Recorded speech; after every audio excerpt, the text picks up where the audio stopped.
잘 아시는 것처럼 소크라테스는 젊은이들을 현혹시켰다는 이유로 이제 사형 선고를 받게 되죠. 친구들이 이제 국외 탈출도 권하지만 소크라테스는 죽음이라고 하는 건 영원히 육체에서 분리돼 해방되는 것으로 봤기 때문에 오히려 죽음에 대한 궁금증으로 커다란 신비의 문 앞에 서 있고 흥분으로 가슴이 떨리고 미제의 멋진 여행을 떠나는 기분이라는 죽음감을 갖고 있었기 때문에 친구들의 국외 탈출 권유를 물리치고 기꺼이 독배를 마시고 세상을 떠나게 됩니다. 아까 전 시간에도 말씀드렸던 이 헨리 데이비드 소로우는 죽음이 다가오면서 누이 동생이 읽어주는 책을 읽고 있었다고 하는데 눈을 감기 전에 남긴 말은 바로 이 말이었습니다. 이제야 멋진 항해가 시작되는군 하고 눈을 감았다고 하는데, 자, 죽음을 바라보는 시각은 크게 세 가지로 볼 수가 있겠습니다. 하나는 아무것도 없는 거죠. 무의 심연으로 빠지는. 또 하나는 이 제도권 종교에서 얘기하는 구름 위에서 끝없이 하프를 뜯고 있는 이런 천국, 또는 기독교에서 얘기하는 유황불 지옥이나 또 불교에서 얘기하는 108가지가 넘는 지옥, 영혼을 맷돌에 넣고 갈고 있는 장면인데요. 이런 거로 보는 관점이 있고, 세 번째가 바로 이런 헨리 데이비드 소로우가 얘기한 것 같은 이런 크루즈 여행을 떠나는, 이렇게 보는 중간이 있겠습니다. 그래서 바로 전 시간에 죽음과 관련해서 일어나는 중요한 영적인 현상인 근사체험, 또 삶의 종말 체험, 이런 걸 통해서 이것 자체가 사후생의 증거다 이렇게 얘기하는 학자들도 있지만은 이거는 아마도 이 입구까지 인도해주는 체험이라고 볼 수가 있겠습니다. 입구라면 그 안이 분명히 있을 텐데 이걸 알 수 있는 게 이제 이런 사후통신, 그리고 이런 것들입니다. 여기에 대해서 다시 또 설명을 드리기로 하고요. 사후통신이라고 하는 거는 이 세상을 떠난 가족이 가족들한테 뭔가를 메시지를 보내는 이런 현상을 얘기를 합니다. 독일의 철학자 칸트는 이렇게 얘기했는데, 인간의 도덕윤리가 성립하려면 사후생이 있다까지는 얘기 안 하고 수위를 좀 낮춰서 사후생의 존재가 요청이 된다, 이런 말을 했고, 융도 이런 얘기를 했습니다. 사람이 사는 동안 사후생에 대해 이야기까지, 또한 최소한의 개념을 가질 정도로 되기까지 최선을 다해야 된다. 그렇게 못했다는 건 아주 결정적인 손실이다, 이런 얘기를 했는데, 처음에 이런 문장을 접하면 이게 무슨 뜻인가 하실 텐데, 아마 강의를 다 듣고 끝날 때쯤 되면 이게 그런 의미에서 이런 말을 했다 하는 거를 아마 충분히 이해를 하실 수 있으리라 생각합니다. 이거는 어느 분이 자신의 경험을 올려줬는데요. 처이모부의 장례식장에서 경험했던 체험입니다. 다른 친척들하고 술을 주거니 받거니 하다가 자기는 술이 약해 조금만 먹고 있었는데 갑자기 누군가 자기 뒤통수를 쓰다듬고 있는 느낌이 들어서 뒤돌아봤는데 아무도 없었고, 혹시 또 바람이 불었나 해서, 근데 갑자기 실내 바람이 불 리는 없었고, 그래서 아마 이 처이모부와 평소에 좋은 감정을 갖고 있었는데 그런 안타까운 심정 때문에 아마 죽은 처이모부가 이런 뭔가 타치를 해온 게 아닌가, 이렇게 생각을 한다는 거죠.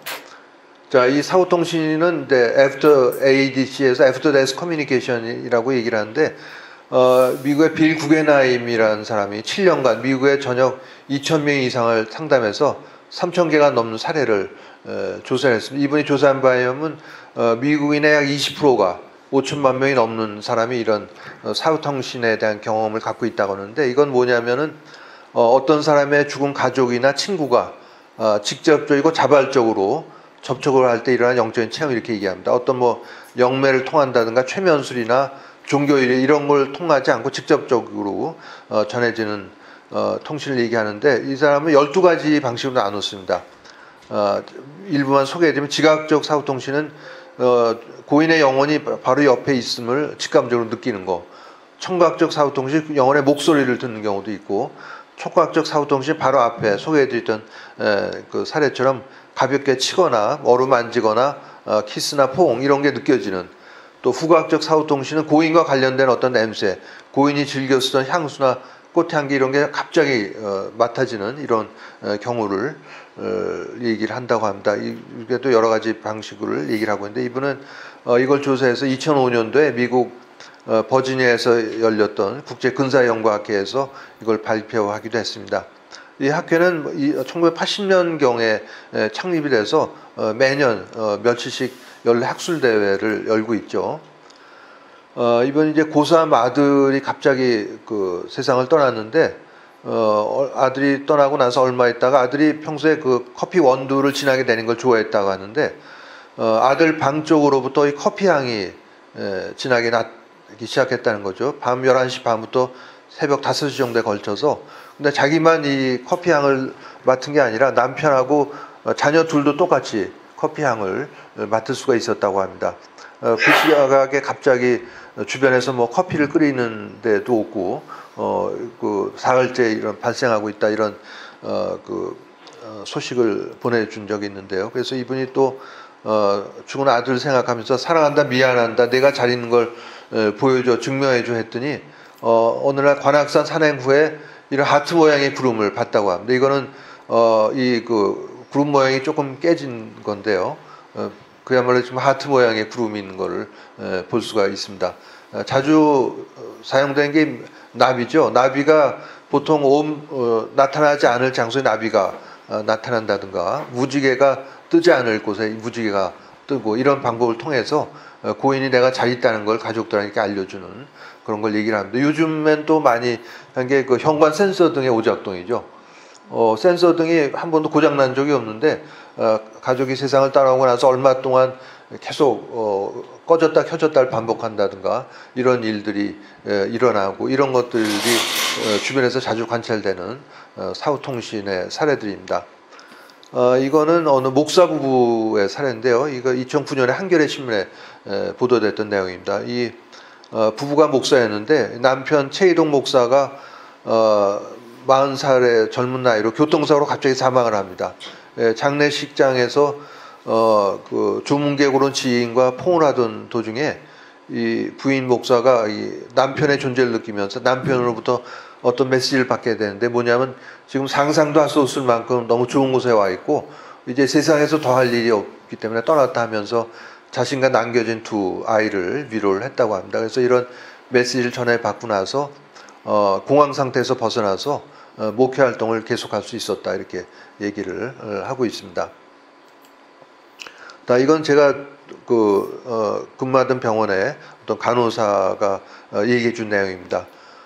평소 친하게 지냈던 옆집에 살던 이웃 언니가 있었는데 남편 직장 문제 때문에 일산으로 이사를 갔고 그 뒤로 간간히 전화하면서 소통도 했고 한번 만난 적도 있는데 이 언니가 어느 날 갑자기 꿈에 나타났다는 거죠. 그러면서 잘 지내 그러고 인사를 했다고 합니다. 그래서 그 다음날 언니한테 그 안부 문자를 넣었더니 언니가 아니고 남편한테 회신이 왔는데 며칠 전에 세상을 떠났고 오늘이 49제다. 아마 아내가 보고 싶은 사람에게 인사를 하고 갔나 봐요. 이렇게 얘기를 했다고 합니다. 그래서 이게 그냥 컴플렉스가 투사된 거라고 볼 수 없는 게 이분은 이 언니가 죽었다는 사실 전혀 모르고 있었기 때문에 이걸 컴플렉스라고 투사된 걸 볼 수가 없는 것이고 사후통신으로 보는 게 훨씬 더 합리적이라 얘기할 수가 있겠습니다. 이거는 2014년에 그 TV 서프라이즈에 나왔던 내용이고 또 이거 말고도 외신을 통해서도 크게 보도됐던 내용입니다. 이란의 한 어머니가 아들 둘을 두고 있었는데 작은 아들은 오토바이 사고로 사망을 하고 큰 아들을 하고 지내고 있으는데 큰 아들이 어머니 생일날 생일 선물 사러 갔다가 동년배 젊은이하고 말다툼이 붙어서 칼에 찔려 죽고 맙니다. 결국 이제 그 범인이 체포가 되는데 그 아들 죽인 범인이 부모가 찾아와서 매일 용서를 빌죠. 그러나 큰 아들 잃어버린 어머니는 난 그놈을 내 손으로 찢어 죽여도 시원치 않다고 부모한테 이렇게 얘기를 합니다. 그리고 살인범을 계속 면회를 갑니다. 왜 면회를 갔냐면 아들 죽인 내 얼굴을 보면서 내 복수심을 잃지 않으려고 매일 찾아갔다는 거죠. 7년 뒤에 사형 집행이 되는데 이란에는 피해자의 가족이 사형 집행에 관여를 할 수 있다고 합니다. 이에는 이 눈에는 눈이라는 율법에 따라서 피해자의